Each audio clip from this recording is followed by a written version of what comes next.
Esta semana visitamos Guarda, a cidade mais alta de Portugal, situada no setor norte da Serra da Estrela, a mais de 1000 metros de altitude.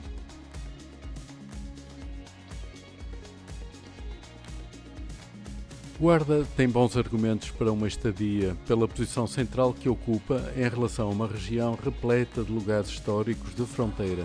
O centro histórico guarda ainda o seu traçado medieval e muitos exemplares de casas quinhentistas, com gárgulas de canhão no beiral do telhado e uma magnífica catedral. Como podem ver, o centro histórico desenvolve-se na parte mais elevada da região, com boas condições naturais de defesa. Nos primeiros séculos da romanização da Península Ibérica, habitavam nesta região da Guarda povos lusitanos, entre os quais os igeditanos, os lancienses opidanos e os transcodanos.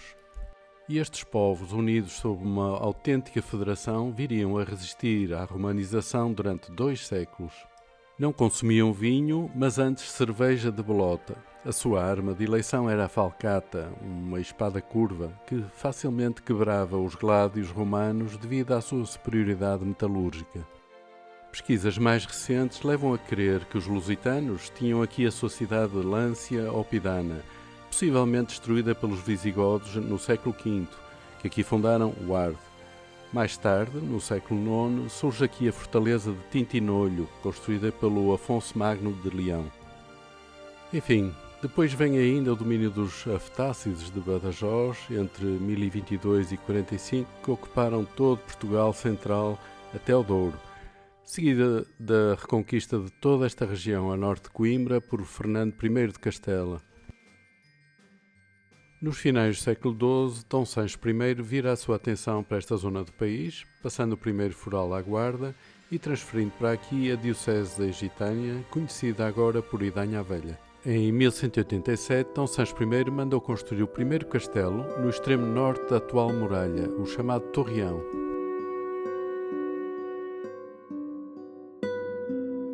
No reinado do seu sucessor, Dom Afonso II, foi iniciada a Torre de Menagem e o troço norte das muralhas junto à Porta del Rei.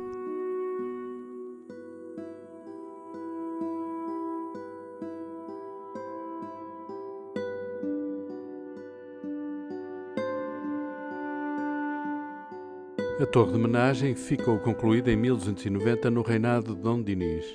Aqui era também a Alcáceva do Castelo, um espaço onde existiam vários edifícios, dos quais hoje apenas resta a própria torre.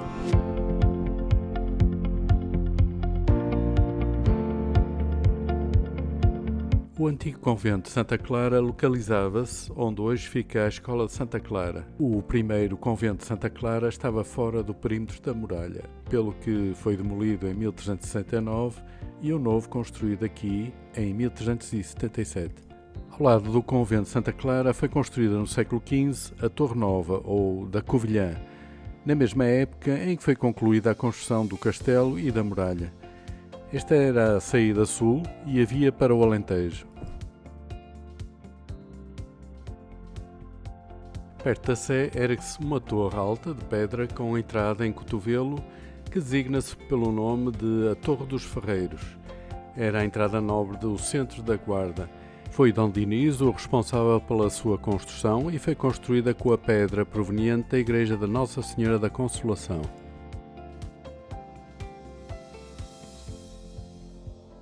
Na torre podemos ver quase toda a cidade da Guarda, pois em cima tem um miradouro com um binóculo e tem acesso de elevador. Como não tem obstruções, permite ver longe e ver a toda a volta, principalmente para o lado nascente da Guarda.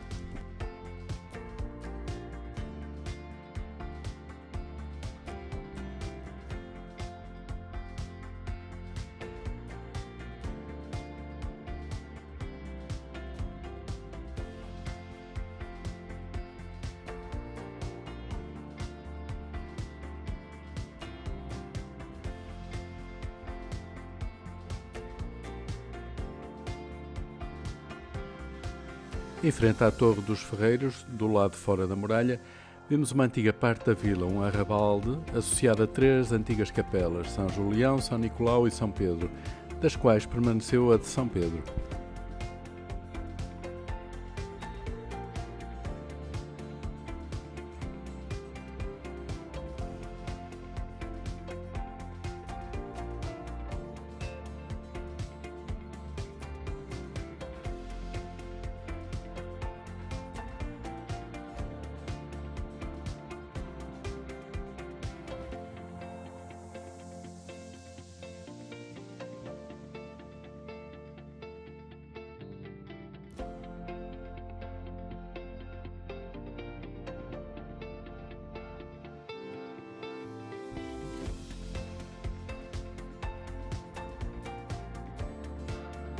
Partindo do largo onde está o Pelourinho da Guarda, em frente à Igreja da Misericórdia, vamos até o núcleo deste centro histórico. Este Pelourinho quinhentista estava inicialmente na antiga Praça da Nossa Senhora do Mercado, que desapareceu com a construção da atual Catedral.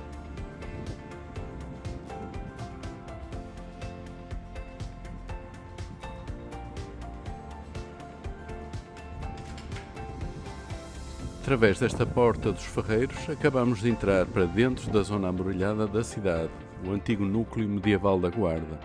Por isso as ruas são estreitas e a grande maioria das casas em pedra, e muitas delas com janelas e portas e beirais quinhentistas.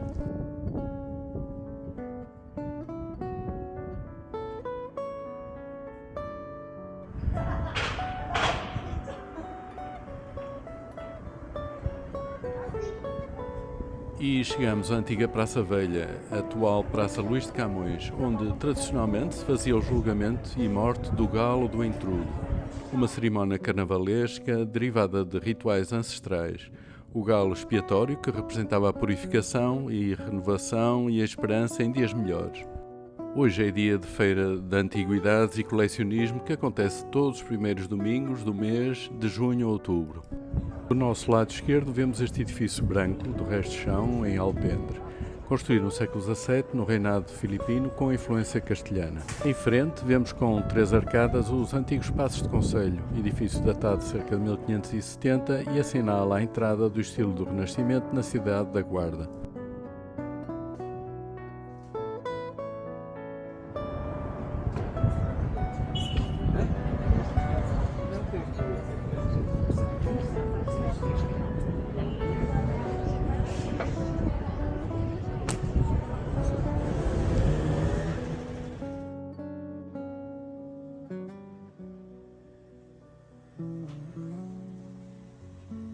A Catedral é o edifício mais marcante da cidade e merece só por si a visita à Guarda. Ela teve início em 1390 e termina apenas em 1540. A característica principal da sua volumetria são as torres octogonais da fachada e pórtico principal. O Bispo da Guarda acompanhou a obra de reconstrução da Igreja do Mosteiro de Santa Cruz em Coimbra, onde podemos ver as semelhanças. Esta catedral tem uma estrutura tradicional do primeiro gótico. Tem 3 naves de alturas diferentes, transepto saliente e ábside com capela-mor e 2 absidíolos. Toda ela tem um aspecto sólido, usando uma estrutura tradicional de contrafortes e arcobotantes. A capela-mor tem a forma usual do gótico tardio, encontrado noutros exemplos da mesma época, como o caso da Caminha.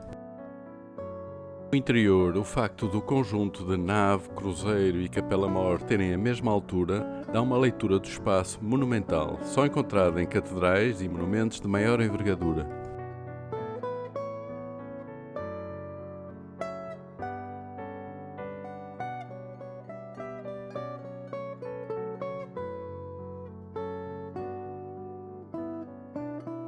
As colunas torças que apoiam a abóbada do cruzeiro têm a influência do primeiro manuelino, experimentado pelo mestre Boitac no Convento de Jesus, em Setúbal.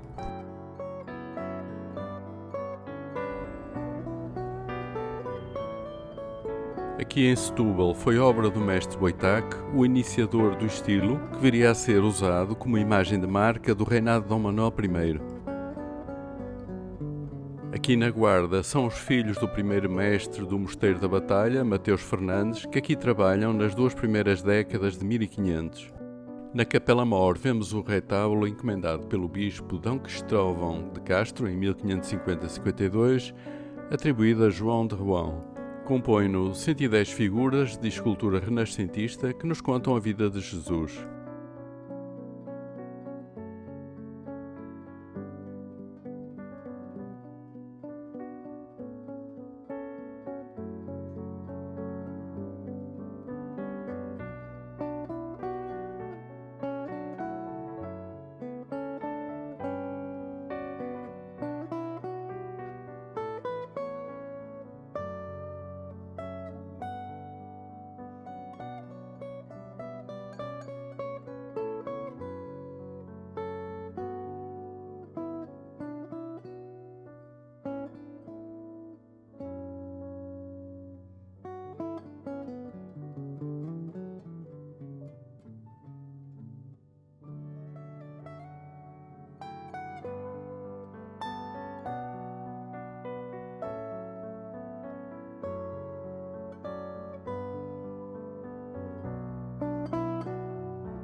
A conclusão da obra da Sé coincide com a concessão do novo foral de Dom Manuel I em 1510. Estes dois acontecimentos são centrais na história da cidade. Assinalam a chegada da época moderna à Guarda. As casas quinhentistas são o exemplo físico dessa época.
Antes da construção da atual Sé, esta praça central teria uma configuração diferente, como podemos ver nesta restituição de um estudo publicado. Atrás do edifício dos balcões existiu a Capela Santa Maria do Mercado, a Praça do Mercado e um edifício dos Passos do Concelho.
O estilo desta janela é da mesma época do manuelino, mas é plateresco, tem a influência do desenho da orivesaria.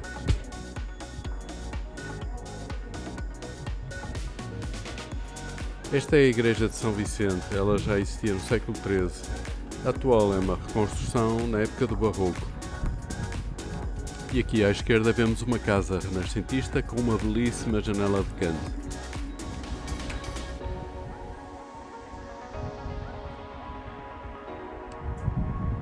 E seguimos em frente pela antiga Rua Direita, que nos vai levar ao Lar do Torreão, onde se localizava o primeiro castelo medieval de Dom Sancho I.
Este foi o antigo convento de São Francisco. À semelhança de muitas outras cidades, esta ordem mendicante instala-se aqui no século XIII, no que era então o arrabal de sueste do núcleo urbano primitivo. Os franciscanos sempre ficaram nas periferias urbanas, em oposição ao poder instituído do bispo.